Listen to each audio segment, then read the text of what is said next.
समुद्र के किनारे बसे एक गांव में एक पुरानी कहानी मशहूर थी। लोग बताते थे कि समुद्र की गहराई में एक प्राचीन जहाज डूबा हुआ है, जिसमें सोने चांदी का खजाना है। लेकिन वो जहाज शापित है, और जो भी उसे ढूंढने जाता है वो वापस नहीं आता। गांव के मछुआरे उस जगह से बचकर निकलते थे जहां जहाज डूबा था। रोहन, माया और आदित्य, तीन दोस्त गर्मियों की छुट्टियों में अपने नाना के गांव आए थे। नाना एक रिटायर्ड नाविक थे और अक्सर समुद्री कहानियां सुनाते थे। एक दिन नाना ने उस डूबे हुए जहाज की कहानी सुनाई। रोहन की आंखें चमक उठीं।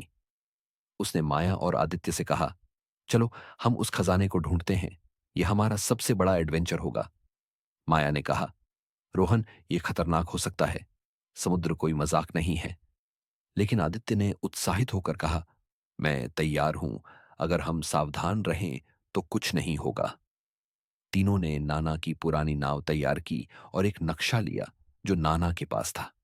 नक्शे में उस जगह का जिक्र था जहां जहाज डूबा था। अगली सुबह वो समुद्र की ओर निकल पड़े।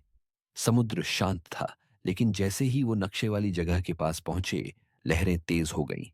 माया ने कहा, रोहन, मुझे लगता है हमें वापस जाना चाहिए।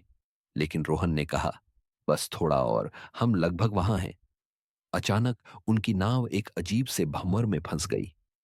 भंवर ने उन्हें समुद्र की गहराई में खींच लिया, और जब उनकी आंखें खुलीं तो वो एक पुराने जहाज के डेक पर थे। जहाज टूटा फूटा था, लेकिन उसकी दीवारों पर चमकते हुए रत्न जड़े थे। आदित्य ने कहा, ये वही शापित जहाज है। जहाज के अंदर एक बड़ा सा कमरा था, जिसमें एक पुराना बक्सा था। बक्से पर लिखा था, खजाना लेने वाला समुद्र का गुलाम बनेगा। रोहन ने बक्सा खोला और अंदर सोने के सिक्के, रत्न और एक पुराना तलवार थी। लेकिन जैसे ही उसने तलवार छुई, जहाज हिलने लगा और एक काली छाया प्रकट हुई। छाया ने कहा, मैं इस जहाज का कप्तान हूं। तुमने मेरा खजाना छुआ। अब तुम हमेशा मेरे साथ इस समुद्र में फंस जाओगे। माया डर गई, लेकिन रोहन ने हिम्मत से पूछा, इस शाप से बचने का कोई रास्ता है?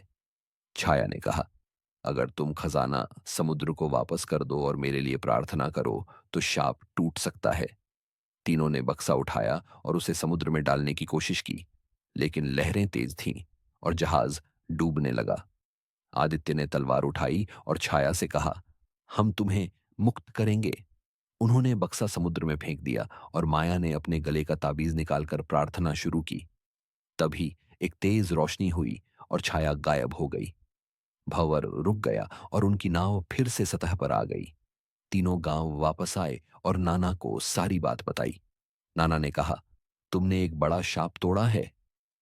गांव वालों ने समुद्र के किनारे एक छोटा सा स्मारक बनाया, और रोहन, माया और आदित्य की बहादुरी की कहानी हर तरफ फैल गई। तो दोस्तों, कैसी लगी ये रोमांचक और साहसिक कहानी? अगर आपको ऐसे एडवेंचर भरे किस्से पसंद हैं, तो हमारे चैनल गपटरा को सब्सक्राइब करें, लाइक करें और बेल आइकन जरूर दबाएं। कल फिर मिलेंगे एक नई कहानी के साथ।